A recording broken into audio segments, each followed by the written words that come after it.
I had been using drugs for many years.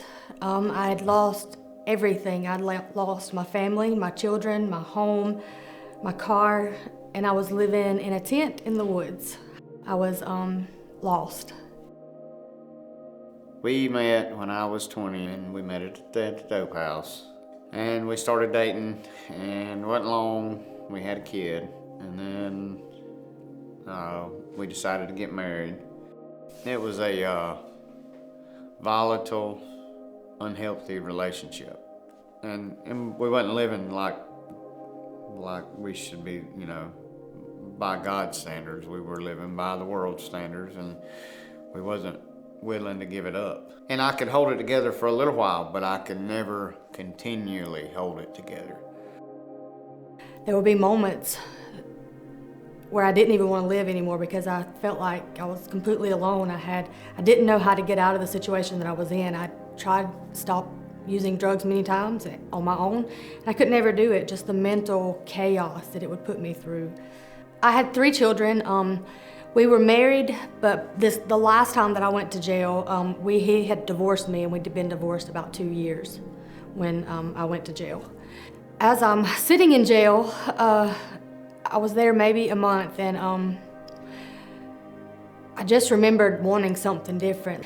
But I didn't know what, and I didn't know why or how to do it at all, because I felt like I had nowhere to go and no one to help me, and I definitely didn't know how to do it on my own. So about a month into jail, some ladies from Foothills started coming into the jail, and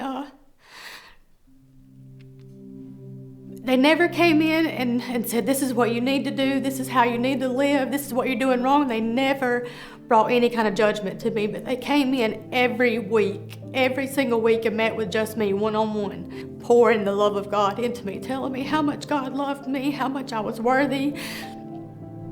I'd been to church, but I'd never heard what they were saying, if that makes sense. When these ladies started coming in, the things that they were saying made sense. I was there for 10 months in county, and they came every single week. Now, I had had no contact with my kids or him. I'd not been able to see my kids for several months before going to jail. And praying into this, not long after I started coming on to the mobile with them, he just showed up at the jail for a visit. I don't really know why I'm here, but can I talk? Can we talk? Well, I had got clean and was going to church and was really involved, and was seeking God at that point. And so the Holy Spirit just said, you need to go. The time was right, and God said, it's time to do this. Since being out of jail and since staying connected and doing things differently and just following God and listening to Him and what He has for my life, I have my children back. I have them full time. They're in my life every day.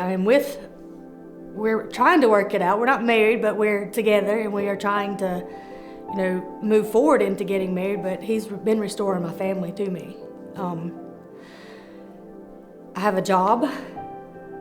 I'm going to school, and no one in my family has ever done that. No one's barely even graduated high school, but I graduated high school and I'm in college now, and I'm with my kids every single day, and I'm living a life that's meaningful, that means something, that is worth something, because God has told me I am worthy. I am worthy, and it's not about what you own or who thinks you're the coolest. It's about relying on God through and in the middle of the chaos, and loving Him and praising Him for just exactly who He is. I want to be able to, if someone here calls and says, would you go talk to these younger people that are struggling, I want me and her to be able to represent God and tell them how we got to where we was at. Like, when you bring God into the situation, everything changes. Everything.